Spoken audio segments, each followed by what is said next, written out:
Pengertian apakah sulapa? Dalam bahasa Indonesia adalah sesuatu yang berjumlah 4 yang jenisnya sama atau berbeda.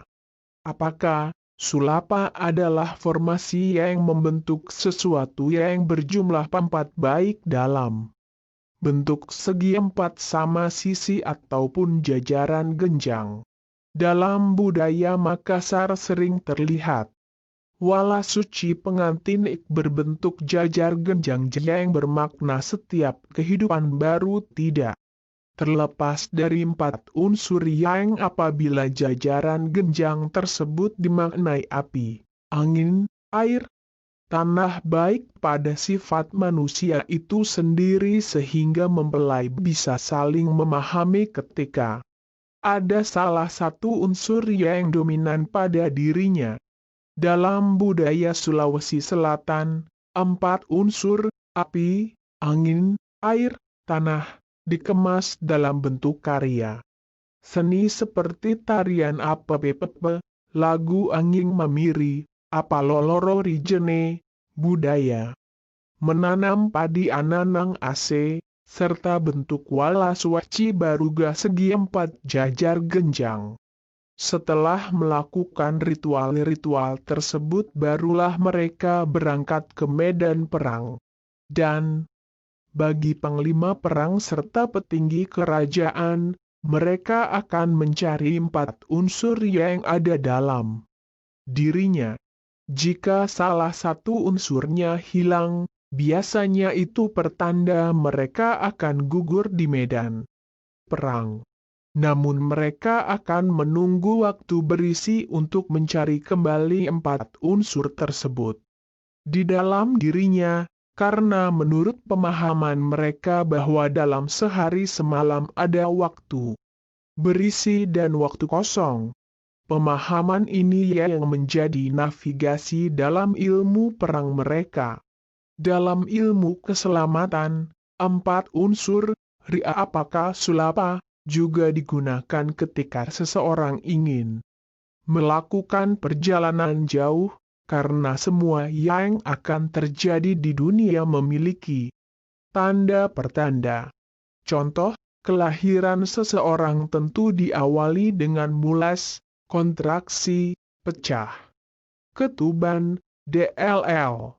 Begitu pula pada ilmu apakah sulapa lebih kepada pertanda seseorang akan selamat atau seseorang akan mati, sebab tanda-tanda kematian pernah pula dikisahkan oleh beberapa tokoh pada kerajaan Sulawesi Selatan, Datu Museng yang membunuh istrinya sendiri. Maipa setelah beliau mendapat tanda bahwa tidak akan kembali dari medan perang.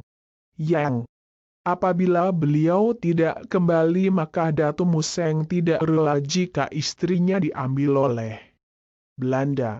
Maka dengan persetujuan bersama Datu Museng menyembelih istrinya dengan sebilah badik, kemudian beliau berangkat ke medan perang. Dan benar adanya Datu Museng gugur di medan perang dan tidak kembali lagi ke kampung halamannya. Kisah lainnya, ketika Rasulullah mendapat tanda-tanda wafatnya, maka diumumkan kepada sahabat-sahabatnya bahwa hari ini adalah hari perpisahan dan menunaikan salat berjamaah.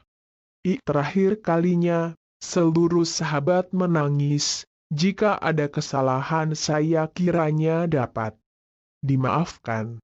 Salah seorang berdiri dan mengatakan ada kesalahanmu yang belum bisa aku terima. Ketika kamu meluruskan saf, kamu memukuliku dengan tongkat, maka aku ingin membalas dengan cara kamu melepas jubahmu terlebih dahulu, namun sahabat tersebut urung melakukan hal tersebut.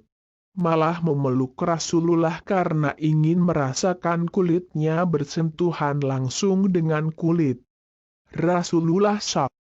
Kisah ini menyampaikan bahwa seluruh kejadian diawali dengan tanda-tanda bagi orang Irang yang berilmu, Namun pada prinsipnya keempat unsur tersebut memiliki kekuatan apabila digunakan pula pada hal lain.